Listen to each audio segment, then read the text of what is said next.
Yeah, you were kind of not a great student for a minute there, right? College, I was prioritizing like hanging out with friends till like 3 a.m. And I was saying yes to every invitation because I felt that I wanted to be everywhere. And I was like, I want to be at every gathering, every event, every dinner party.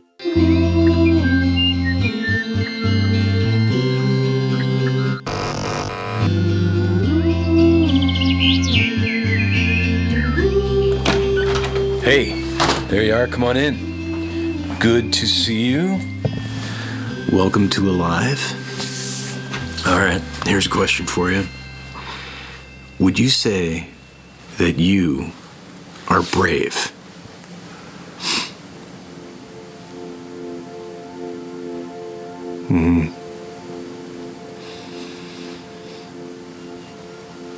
Yeah.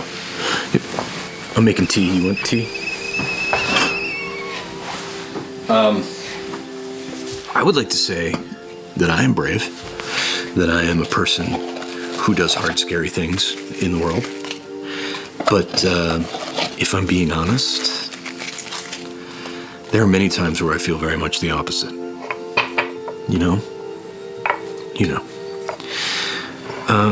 So I've been wondering what bravery even is, what it means to have courage. I kind of grew up thinking that true courage is something only very special people have, right? That it's the people who never waver, who never hesitate. Heroes, really. Heroes have true courage. Here you go. But the older I get, the more I wonder about that.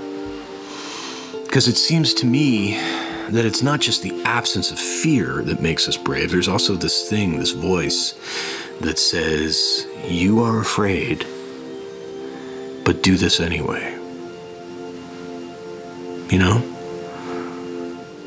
And then I wonder, is that voice exclusive to our heroes, or is it something that we all have somewhere? I don't know. I'm curious to know what you think. What does it mean to be courageous? What does it mean to be brave?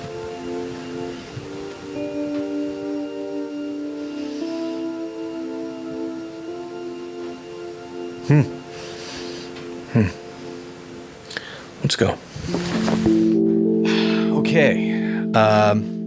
Malala Yousafzai is one of the most recognized advocates for girls' education and human rights in the world. At age 15, she survived an assassination attempt by the Taliban after speaking publicly about a girl's right to learn. Rather than fall silent, she became louder, ultimately becoming the youngest Nobel Peace Prize laureate in history. She co-founded the Malala Fund, earned a degree from Oxford, and has continued her global work for girls' education while also writing several best-selling books, including I Am Malala, which I absolutely loved, We Are Displaced, and now her newest book, Finding My Way, which I think I love even more. I will confess, after I read the first book, I kind of made her into a superhero in my mind, kind of an unassailable extra human being. And in this book, she demonstrates that she's so incredibly, completely relatable and hilarious and fun and warm.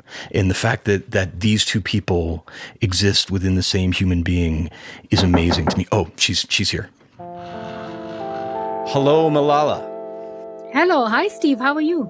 I am great. It's so awesome that you're here. I am such a big fan of yours, of your writing, and especially of your new book. I love this book, Malala. This book is awesome. Thank you so much. That means a lot. Thank you.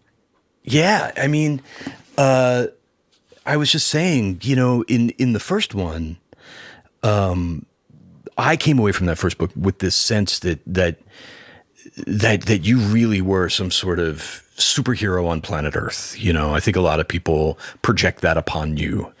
And this book was so surprisingly relatable to me. And it was so funny. First of all, it's really funny and warm and human. And it just grounded my expectation of you in such a way that was even more powerful. Does that make sense? So I loved it. And thank you for writing it. Thank you. I mean, yes, I want people to know that I am a funny person. I'm not as serious as they think. And this is exactly why I wanted to write this book, because, it has been a long journey for me trying to just ensure that I'm true to myself.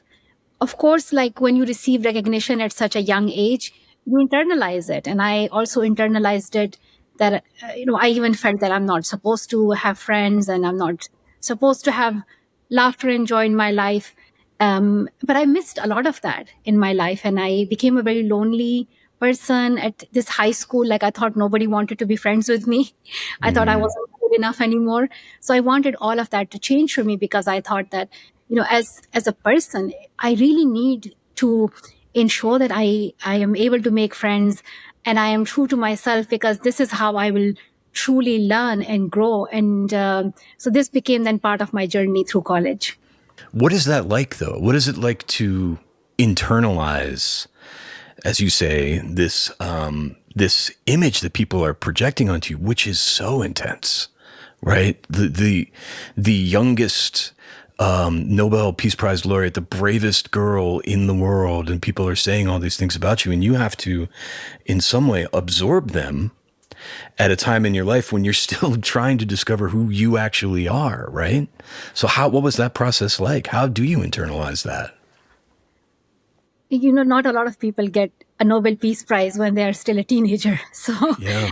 that was one of the challenges, honestly, because I thought, okay, who else have received this recognition? And it's given to people at a later stage in their life to like recognize their struggles and further support their movements. But in my case, my work for girls' education was recognized, at a very early age. That, I remember when I was, given the news about the Nobel Peace Prize, I was actually at high school in my chemistry class. You were in And chemistry class? Yes, and my school's deputy teacher walked in and she called me outside, and she usually calls you when you are in trouble. And she informed me that I had the Nobel Peace Prize. And I was like, you know what? Not bad today. So it just felt surreal. But after that, I just went back to another class and I finished my school day, because I had no idea how I was supposed to process all of that. But I knew that education is the most important thing for me. So I said, at least I'm going to finish my school day and then think about this prize and what follows. See, now that's pretty baller right there, Malala. So like you're in chemistry and someone says, Malala, please report to the office, blah, blah, and you think you're in trouble. And then they're like, by the way, you just won the Nobel Peace Prize. And your response is, cool, that's cool. It's only fifth period and I have other stuff to do. So we'll worry about that when I get home. Right. So that's pretty amazing right there. But did it change your brain immediately? Were you immediately like, I am different now? I am a Nobel Prize laureate. I must do Nobel Prize laureate things. I have to nod solemnly at a globe all day. Like, did it change your personal expectations of who you are? I started with a big dream. And that was to see every girl in school. So like I have constantly felt this pressure that I don't deserve any of this recognition until I see the day when the last out of school girl enters a classroom. So, to me, I thought this is now a lot of responsibility on my shoulders, where I have to prove myself and also ensure that I see this dream come true in my lifetime. And because I was very, very young, like I wanted to see things change immediately. And I knew that a lot of presidents and prime ministers at the time wanted to meet with me. So I thought, when they say that they care about girls' education and they are so inspired by my story and they want to do something for girls' education, I felt that they mean it, and that like tomorrow, like things will look different and all girls would be in school. Of course, it's been a long journey for me, and I have realized that it requires a lot of work. And, personally for me, like the work that I do through Malala Fund, it is about empowering education activists, making a very strong case for girls' education, highlighting the benefits of it for our community, like how it helps us tackle climate change or reduce poverty and grow economies. And I realized that it takes a long time actually to see real systemic change where, every girl gets into school. But at the time I was like, I'm just 17 and now I have to prove myself and do I deserve it? And And like I am now responsible for making it happen. But I have learned so much along the way now that, it's for me now, it's holding leaders accountable. It is their responsibility to ensure that no child is left behind. And, through Malala Fund, we do advocacy, we raise awareness, and we push leaders to make the right decisions. But yeah, it's been a long journey since then. I can't even imagine. I can't even imagine. Okay, you talk about it's a long journey. Let's just real quick go back to the start. You write so beautifully in both books about the Swat Valley, and I looked it up on the internet, and it looks incredibly beautiful, which I did not know. It looks like paradise, So, what was it like for you before? What was it like for you before the entire universe knew your name? What was it like being, because you were outspoken, you were already an activist basically when you were like 10 years old, when you were you in Pakistan? I had very little normal childhood because everything changed for us. The Taliban took control of our hometown when I was just 10 years old, and they started imposing restrictions on women. They would not allow them to go to a market. And then they announced a ban on girls' education. So the Taliban's control directly was impacting me. They were bombing schools as well. So because of the circumstances, I became an activist. I just could not see any other option. I knew that things wouldn't change by itself. And if I want to see my future differently, at least I can just talk about it. I can share my story and raise awareness. So that's how it began for me. But, I was also, very little at the time. I had two younger brothers, and I was, a mischievous kid at home, and I loved having fun, and I had a lot of friends at school as well. So I was like living a normal life, but that changed for us very quickly. Not every 10-year-old reacts to that injustice by picking up a megaphone, and so where do you think that fire in you comes from? I know your father was an activist as well, right? So I usually talk about two things. One is that I had a very supportive father, and he was outspoken about these issues. So I was following his footsteps. But also at the same time, I got a taste of what freedom feels like for women. And we were growing up in a very patriarchal society. And now we were seeing these extremist, armed men who were trying to reshape everything for women and girls, and they just did not want to see women being educated and girls following their dreams. So I realized that there's something really powerful about girls learning, that it scares these men with guns. They're just scared of a girl with a book, so that's when I realized that we have to protect this right no matter what. And even if it means risking your life, it doesn't matter, because it's for the bigger mission of ensuring that girls have a life in dignity and they have the right to learn. You talk, I think, in the first book about how the Taliban sort of arrived almost like a storm, right? Wasn't there a radio guy? There was a guy on the radio, and he developed all of this influence and sway over your part of the world, and it just got worse and worse and worse, and then they just sort of were everywhere. I'm curious now. You were also, you also had some favorite TV shows at the time that were very influential in your life. And I was curious about that. How much of the West kind of radiated and made it down into there? What what else were you watching? What were you looking at the time?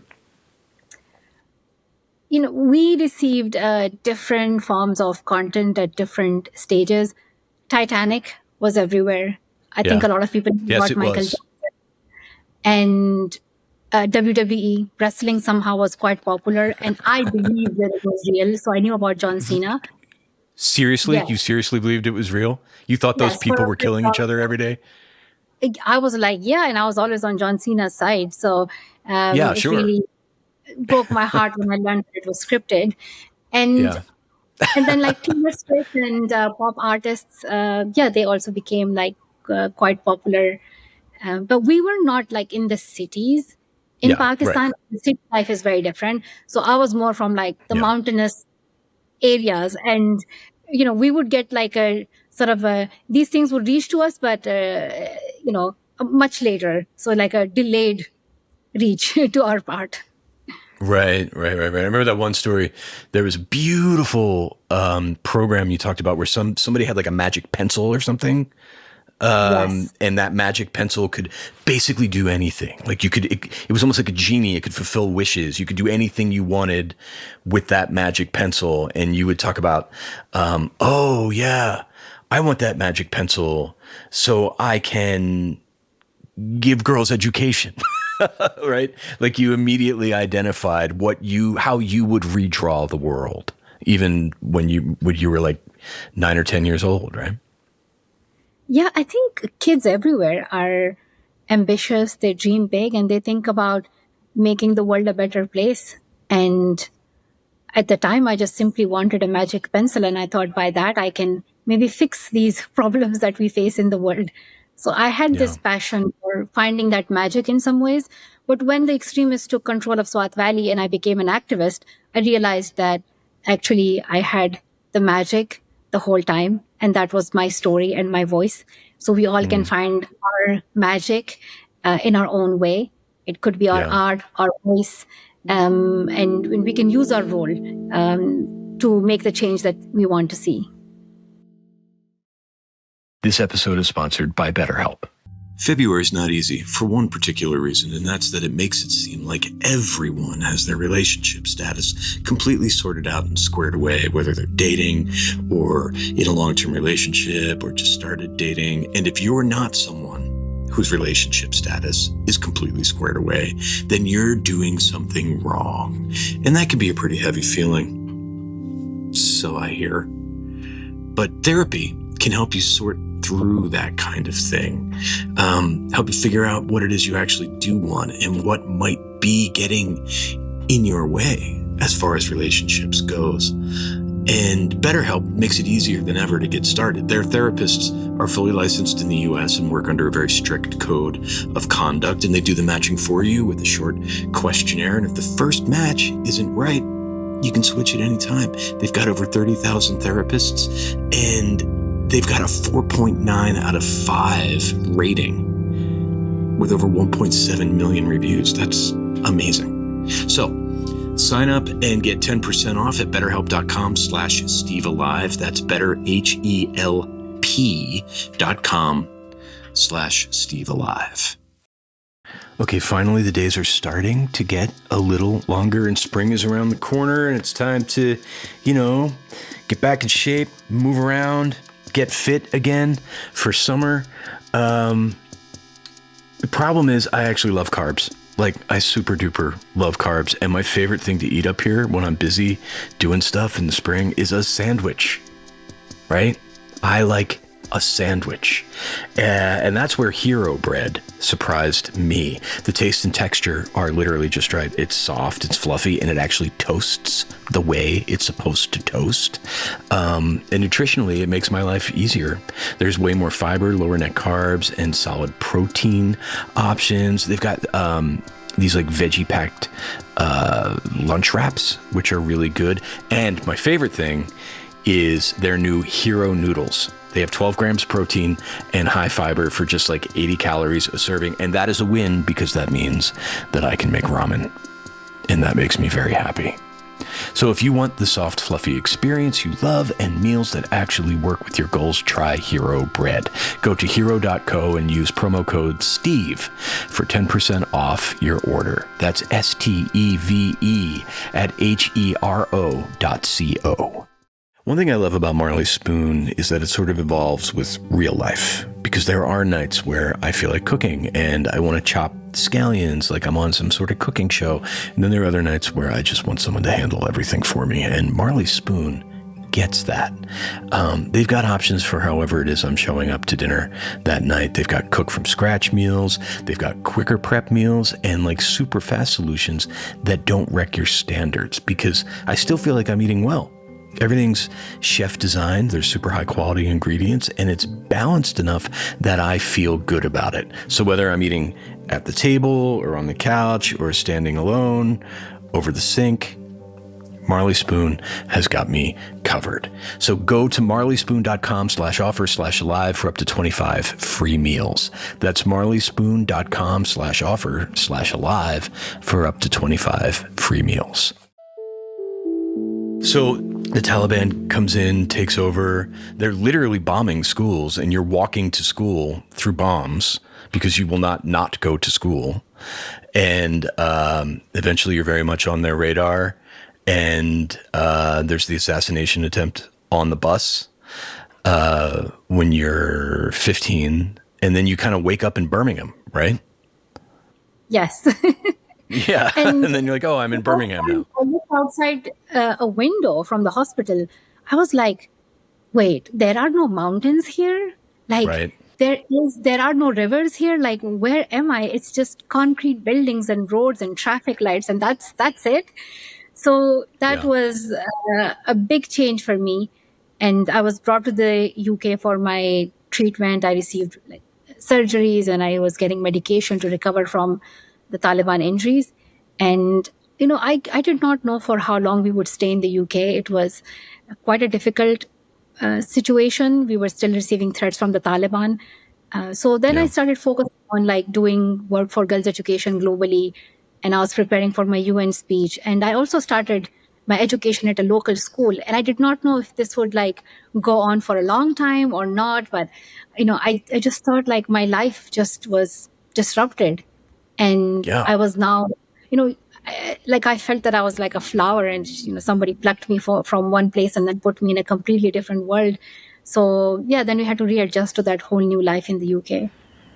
Oh my God, that's exactly what happened to you, right? Your life was disrupted in every meaningful way possible. It's difficult to think of ways in which it was not utterly redefined by that moment. And then immediately, boom, now you're an international symbol of something. At that time, how much of that expectation of the world were you absorbing? How much of that was getting in? How much of that were you perceiving? I just was processing what it means to be called a global activist for girls' education and, receive these titles. And I thought that I'm now supposed to, be living up to these expectations. So, in a way, I thought that if you're recognized as this global advocate for girls' education, it means you have to make a compromise on these other things that are a part of your life. And that includes friendship, love, and a bit of normalcy. That, it's okay if I am lonely at school and I don't have friends with whom I can just giggle and gossip, but maybe that is just part of my life. So I was internalizing it.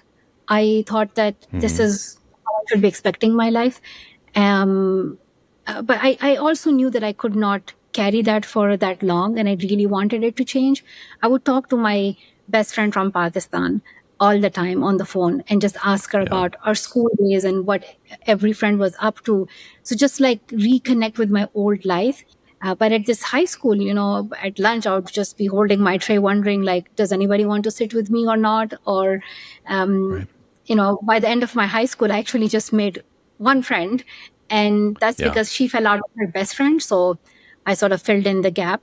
But I wanted college life to be very different. I said, high school was very, very challenging. But at high school, I want friends more than anything. Yeah, yeah. Then you go to Oxford. And that's kind of where this picks up, really, right? That you just kind of picks up after high school when you go to Oxford. And I got to say, Malala, the whole thing plays out like a beautiful romantic comedy. I was so surprised and so charmed at how fun. I want to go to Oxford with Malala. It sounds really fun. It was so relatable to think that, oh, here's this person that I sort of idealized and made into this unassailable, indelible, carved out of marble hero.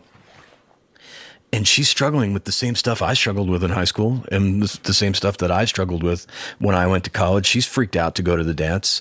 She's freaked out about if she's wearing the right thing. And, and she just wants to make friends. And there's a great scene in this book where you're like, okay, I'm here. And you're walking down the hall and you're like, there's Albert Einstein. There's Ronald Reagan. There's a picture of me, and that had to have been bizarre to try to be normal and regular schmegular, while at the same time, there's the shadow with you of your greatness, you know? Like, can you talk about that a little? Oh, where do I even start? I Yeah. think college years were truly transformative for me, Mm, and I wanted to make friends more than anything. mm. I did not want to be a lonely student. I was really, really scared of that. So I remember sitting in the library thinking about how many books I had to read, and then I looked outside the window and I saw these friends giggling together. And I said, you know what, like this moment with friends who are my age will never come again in my life. So I said, you know what, I'll come back to these essays another time. I'll do the readings later, but I want to go and enjoy my time with my friends. So, friends helped me find that comfort zone where I felt that I could be true to myself. I didn't have to think twice before what I said. And it was not like everything I was saying was a political statement. And I was anxious in the beginning, but they gave me that comfort zone. And I made like the most amazing friends at college. Oh you write about them really well in the book. There's some great friends, Cara especially. Like there's some really amazing. You had a strong crew, Malala. You really did. And that, what a gift that is. You know, the friends that I made, that I mind melded with in college that way. I mean, I'm 52 years old now. I am still friends with those people. There's something Yeah. special about that time, isn't there? That time when we're all like trying to figure out who we are, and when we do that with those people become family. They become our people.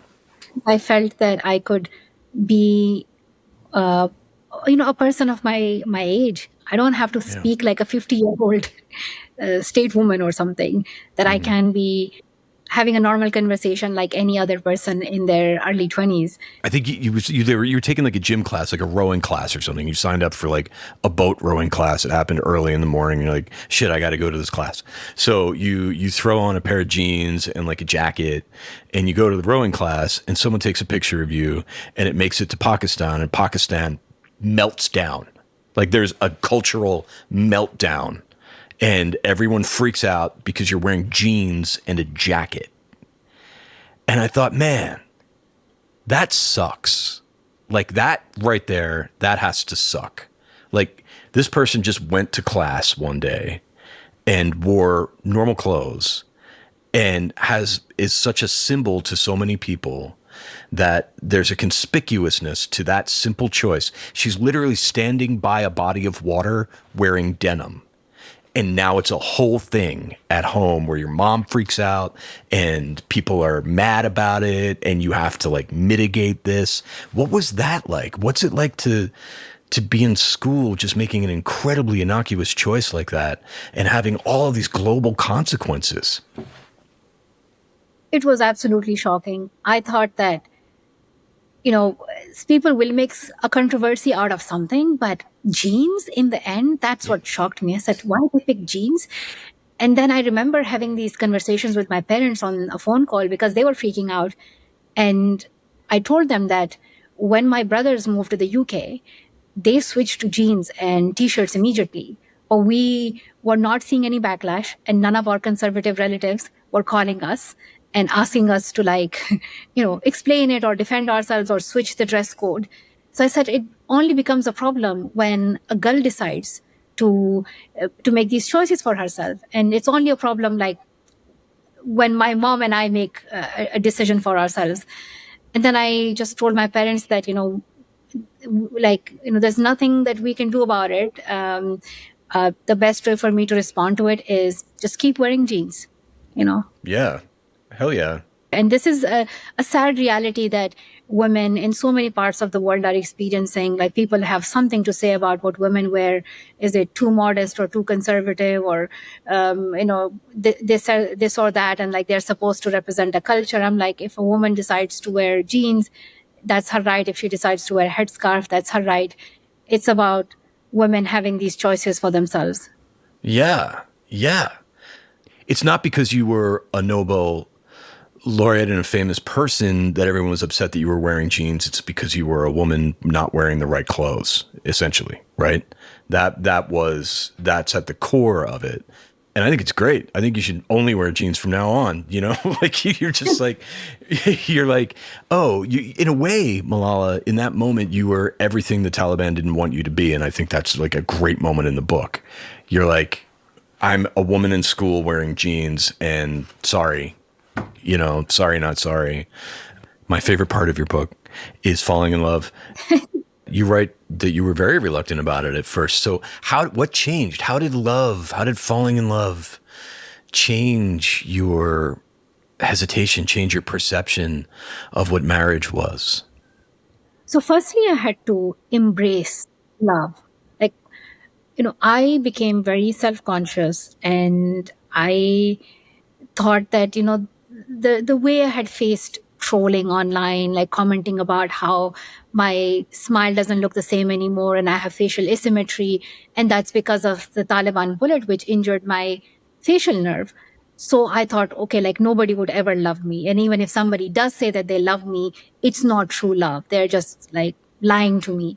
So I meet this guy and, he's incredible, but then I am like, but how do I prove it? Like, is there like a piece of paper where we could just like prove it, or some test we can do where they scan it? They're like, this person's emotions are all real and this person truly, truly loves you. But then I realized that, it's in life, there are so many uncertainties. I cannot like predict a perfect life, but I have to trust what I see. And this guy's brilliant. The way he treats me, the way he shows his affection. I am happier in his company. Like, the times that we have together, eating together, sharing a meal, and playing sports, or he has brought so much laughter and joy into my life. So I just wanted to live with him. So then I realized that, yes, it's really important for me to embrace this love. But before that, I have to love myself. And I overcame my own insecurities as well. So I was like, you know what? If he tells you he loves you, accept it. Like, you can't prove it more than that. And then the second part was marriage itself. And I had seen girls my own age in Pakistan in school married off, and they lost their dreams and their future. And I also realized that women in general have to make more compromises in marriages. They have to, it affects their income, it affects their career. And then I said, why have more problems in your life? So stay away from marriage. But then I also, but then I wanted to be with him as well. So I was in this like dilemma, like, what do I do? I took my time, of course. I was chatting with my friends all the time. I was debating about this issue. And I was even reading like feminist authors about, love. And I was like, maybe Bell Hooks can help me out on this, or Virginia Woolf might give me a clue, like, what am I supposed to do here? But then I realized that, it's the time that we have spent together that tells me who he truly is. So, so then I decided to get married. I was like, you know what, let's just give it a try and find out. But it's been amazing. Like, we have been married for 4 years, and we are amazing friends, and life is just more beautiful. Oh, I love it. It's I won't spoil the whole book. It's a great scene in the book. Oh my God. I'm just sitting here telling you about how much I love your book, but I love, you basically gave him an Excel sheet to fill out at one point. You're like, look, this is cool. I'm into it, but fill out this this entrance exam for me, please. And he fills it out, and because you were a little apprehensive, anxious about it, right? I mean, love is scary, at least in my experience. It's one of the scariest things. If you're looking for the right word. You were terrified, right? Yeah. So, and he said the greatest thing. He was like, "Look, there's no magic bullet here. There's no magic answer to any of this." He said, like, "There's no magic answer that I can use to make you feel better, but I really like you." Like he was like spot on, man. He's good, real good. So the whole world is super familiar with all the stuff that Malala is not afraid of, right? They call you the bravest girl in the world who stood up to the Taliban and all of this. But I'm wondering if you can talk a little bit about kind of inheriting your fear and encountering and revealing your fear in college. Tell us a little bit about the bong incident. Yeah, I thought the bong experience would be a very fun story, but of course it took a different turn when I was, trying bong for the first time with my friends. Uh, you know, I just had no idea how it would affect me, and the moment I inhaled it, I just felt that I could not move anymore. I froze, and it took me back to the flashbacks of the Taliban attack. I thought that I didn't remember the incident, but that night I was watching everything in repeat. I felt that I was not alive. I felt that I had been shot again, and it was just like a terrifying night. And I just could not cope with it. This had never happened to me before, and I was just terrified. I thought if I closed my eyes and I went to sleep, I would never be able to wake up again. And after that, I did not feel the same anymore. I was getting panic attacks and had anxiety after that. Even my friends started noticing it. A friend of mine then suggested that I see a therapist. And I was very skeptical about therapy. I was like, oh, this is for the people who are weak and who are going through something, but that's not me. I thought nobody understands what I'm going through. But also I'm supposed to be a strong, brave person. I don't think I need that. But at the same time, I also was so disappointed with myself that I could not live up to the expectation of being brave anymore, because small things scare me. And I'm just terrified, but I cannot even comprehend it, that why could a small thing trigger my anxiety? And why am I finally feeling so scared of small things? When I went for my first therapy session, because I said, you know what, let's give it a try. Let's see if it works or not. I told my therapist all of these struggles that I was going through. And then I was like, give me some medication now. Let's fix this. But then she helped me understand that therapy is a process. And then I remembered that I was actually offered therapy as part of my initial treatment in the UK, where I was receiving surgeries and getting medication as well.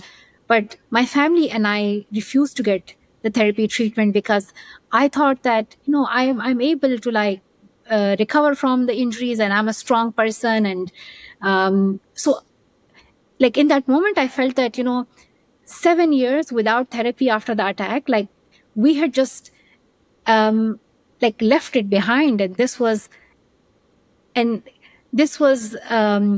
unaddressed part of my recovery. So I started getting therapy many years later, but I'm so glad that I received it and I continue therapy. It has really helped me a lot. And I talk openly about it because I think we need to raise more awareness about it.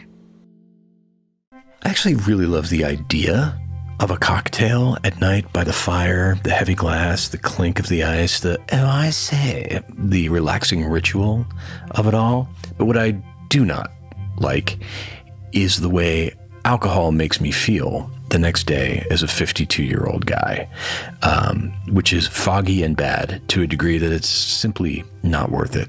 When I first heard of non-alcoholic spirits, though, I was pretty skeptical. I assumed they would taste like compromise. Then I tried Little Saints, and that's a real cocktail experience without the alcohol. It's layered, complex, very grown up. There's 0 sugar, 5 calories, non-intoxicating. It feels like something you could enjoy by the fire, not like something you're just settling for. They also use functional botanicals to add a subtle sense of calm and clarity. Nothing woo-woo, just a smoother landing at the end of the night. So if you love cocktails but not the aftermath, visit littlesaints.com and use promo code ALIVE to get 15% off your first order. That's ALIVE at littlesaints.com. Discover your magic hour. Have you ever left the doctor's office and actually felt really good? Not just medically, but also emotionally? Oh, someone just really heard me. I had a really great doctor once, and that's what it was like with him. I would come in having Googled things in a panic, and he would listen, and we'd start a plan and figure out what was actually going on. It was always a good experience, and that's what good care feels like. And you can find doctors like that on ZocDoc. ZocDoc is a free app and website that helps you find and book high-quality in-network doctors so you can find someone you actually really like, whether it's like a skin thing or your eyes or something you don't really know what it is and can't quite name yet. With over 200 areas of care, you're not guessing or cold calling offices. You're building a care team that actually fits you. So stop putting off those doctor's appointments and go to ZocDoc.com/alive to find and instantly book a doctor you love today. That's ZocDoc.com/alive, ZocDoc.com/alive. And thanks to ZocDoc for sponsoring this message. Look, I'm a bald guy. I can't change my hairstyle. There are very few options for me when it comes to modulating my vibe. That's why I rely on glasses, always have, right? Glasses are how I change my look. And that is why I am obsessed with my new sponsor, Warby Parker. They have got this virtual try-on thing that is ridiculous in really the best possible way. You point your phone at your face, you tap a pair of glasses, and you can actually see what they look like. Not in like a bad filter kind of way, but in a way that you can actually tell how they fit your face. This is a pair of Warbies right here, my new Warbies. These are the Abes in graphite. And I have an AARP card now, which means I automatically need progressive lenses. I really love these, and people are complimenting them. And I think prescription glasses start at like $95, which is insane for the quality. And it's not just glasses, by the way. They also have contacts, and they've got in-person retail stores, and they also have sunglasses. I'm actually waiting right now for mail time for my Warby sunglasses to arrive. Very excited about that. Warby Parker gives you quality and better looking prescription eyewear at a fraction of the going price. Our listeners get 15% off plus free shipping when they buy 2 or more pairs of prescription glasses at warbyparker.com/alive. That's 15% off when you buy 2 pairs of glasses at warbyparker.com/alive. After you purchase, they will ask you where you heard about them. Please support our show and tell them our show sent you.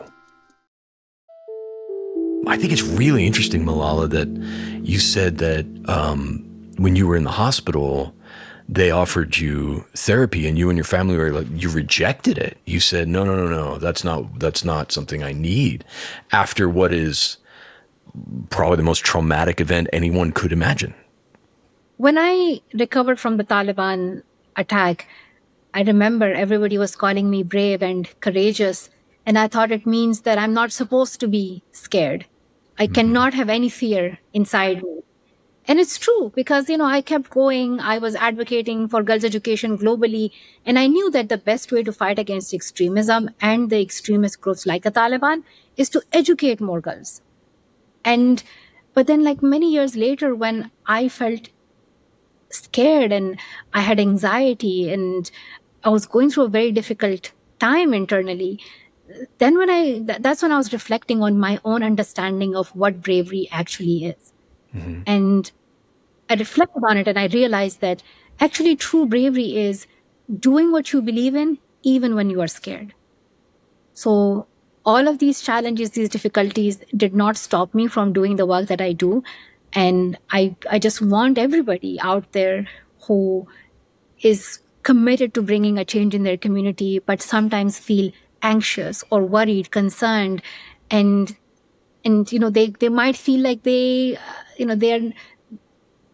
somehow like failing, but I want them to know that I went through the same feelings myself as well. But for as long as we keep it going and we don't give up and we stay committed to our mission, we are doing our job, and that is how I define bravery now. I love it. Yeah. It's not about not being afraid. It's about being afraid and moving forward anyway. Right. Yes. That's wonderful. Let's talk a little bit about the Malala Fund and what it is, what it has been, and what its mission is now and what it's up to. I started Malala Fund when I was still a teenager. Yeah. And I had this big vision to ensure that every girl can go to school. Now we have worked for more than 10 years. We have supported more than 400 organizations, given $70 million in grants. And reach to more than 22 million students. But I am even more ambitious in my vision for the coming years. And my goal is that we protect the right to education for girls and that we secure resources for it. So it's really the money and like protecting the right to education for girls that I'm focused on. And I highlight these two things because, when it comes to the when it comes to secondary schools for girls or high schools for girls, when it comes to quality teaching or sanitary or wash facilities, there's a huge gap in investment. So we want to ensure that governments and the relevant organizations are putting money into girls' education. There are 122 million girls out of school, and we will not be able to like see a change if we are not putting an effort into like ensuring that we are investing in girls' education.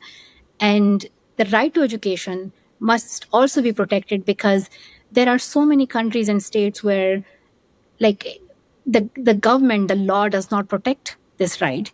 Afghanistan is one extreme example of that, where the Taliban are actually banning girls from going to school. They don't allow women to go to universities. And what's happening in Afghanistan is such an extreme case, but it's also like reminding us that the right to education at the international like legal platform is not fully protected for girls. Afghan girls have not seen their classrooms for more than 4.5 years, and there's like very little change that we have seen, very little uproar from world leaders. But I just look up to the bravery and the courage of Afghan women and girls.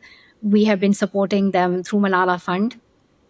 They are pushing leaders to hold the Taliban accountable because I believe the Taliban are they're like criminals. What they're doing must be recognized as a crime. They're systemically oppressing women. The women in Afghanistan live under a gender apartheid. That's what they call it. And at the same time, these activists are also providing alternative education to Afghan girls while they are living under the education ban. And I had a conversation with 4 Afghan girls who are part of these underground secret schools. And one girl was telling me that they are not giving up on their fight to keep learning. And one girl said that even reading a book alone in her room is an act of resistance for her. Oh, wow. Didn't you write about how you wrote about how the collapse of Afghanistan actually triggered more panic attacks for you, more PTSD, right? Just watching that happen. It's been very challenging to see the fall of Afghanistan. But I think, it's the Afghan women who are facing the brutality of the Taliban, and they need our support and solidarity. So I know that I'm personally going through, challenges, panic attacks, but I just cannot imagine what they experience and see every day. It just reminds me that we have to be there with them as their sisters, as their brothers, and support them in their fight against the Taliban's extremist regime.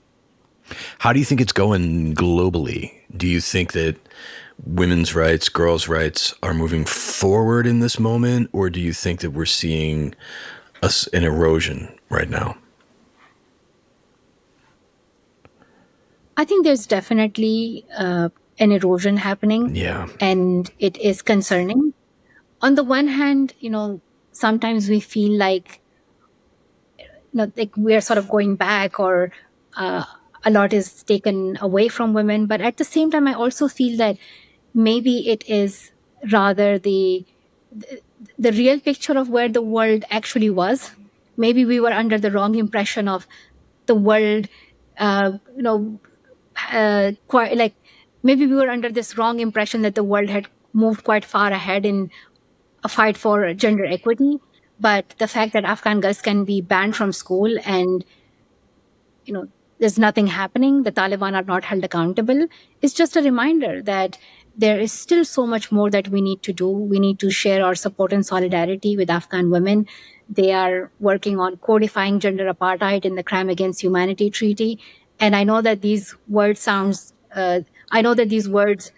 too technical, but what this basically means is that we need protection for women's rights in the international system by law, so that the Taliban can be held accountable and that the countries who normalize relationships with the Taliban can also be held accountable, and that we have a mechanism to build more pressure. And this is important not just for women and girls in Afghanistan, but for women and girls everywhere, because it's just a reminder that what we feel like we have secured for women and girls can be taken away from us any moment. So the fight for Afghan women is actually more of a global fight for women and girls. Why is girls' education such a foundational answer to a world that does seem to be increasingly fragile? Why is it the answer to so many things, in your opinion? Wow, this is one of those questions that I would love to talk about for hours and hours. Yeah. But, for me, it's about girls deserving this opportunity to make choices for themselves in their lives.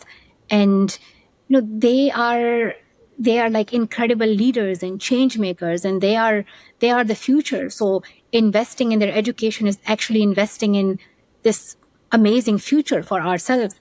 And we have done so much research on how educating girls can help us reduce poverty, reduce the likelihood of wars and conflicts, improve economies, help us tackle climate change.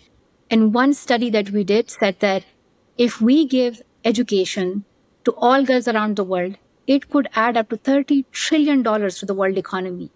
Mm-hmm. Educating girls is one of the best investments we can make to have a sustainable, safer future for the world. But then I'm like, it's just a human right. Like, every child deserves to learn. Why do we have to fight for it? We all deserve to go and read a book, to go and specialize in a profession, to go and just become the next innovators and creators and be involved in the communities that we create. And girls deserve this chance. And, our communities are in a much better place when women and girls are a part of it. I don't think, we are reaching our full potential when half of the population is held back. Mm-hmm. I agree with all of that. Malala, I have loved speaking to you. I have really, truly loved speaking to you. And I love your books. I think they're just wonderful. Thank you so much, Malala, for stopping by the window today. I truly love speaking with you.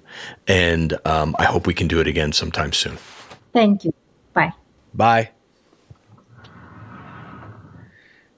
Come on. Okay.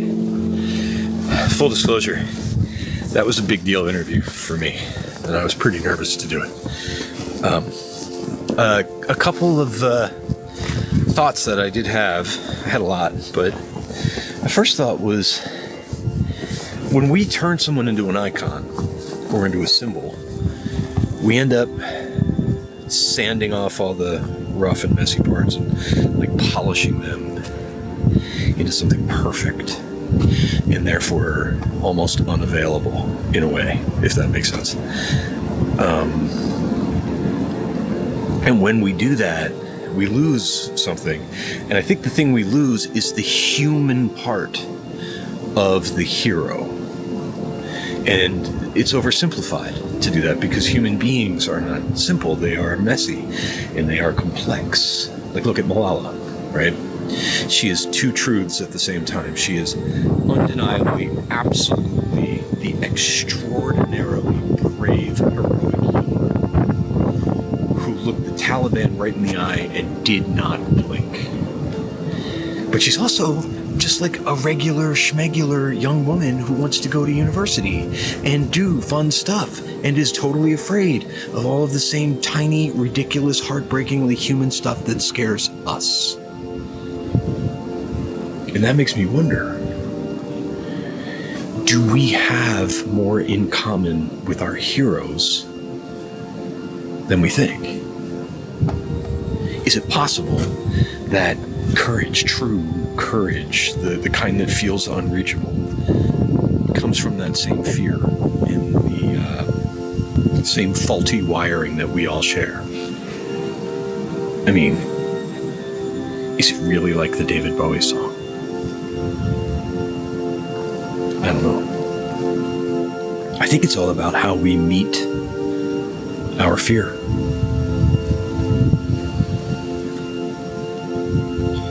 What are you most afraid of? And how do you face that fear?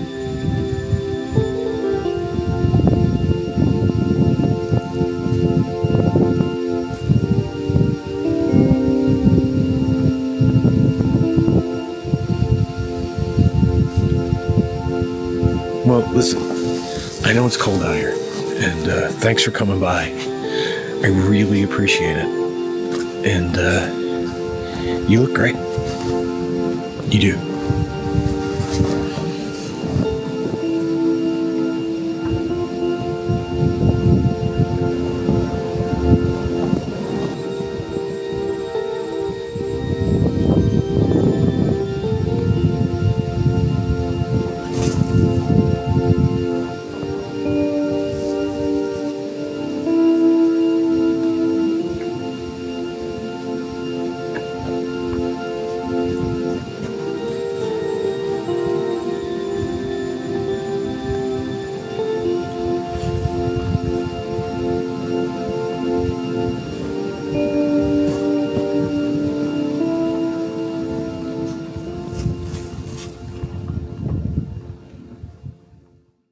Alive with Steve Burns is a Lemonada Media original. If you haven't subscribed to Lemonada Premium yet, now's the perfect time. You can listen to the show completely ad-free, plus you'll unlock exclusive bonus content from me as I reflect on this episode. Just press subscribe on Apple Podcasts, head to lemonadapremium.com to subscribe on any other app, or listen ad-free on Amazon Music with your Prime membership. That's lemonadapremium.com. Alive is hosted by me, Steve Burns, and produced by Jeremy Slutskin. Our editor is Christopher Champion Morgan. Our associate producer is Akshaz Tharabailu. Audio engineering by James Sparber. Lemonada's SVP of weekly programming is Steve Nelson. Executive producers are Jessica Cordova-Kramer, Stephanie Whittles-Wax, and me. We'll see you next week. And you look great, by the way.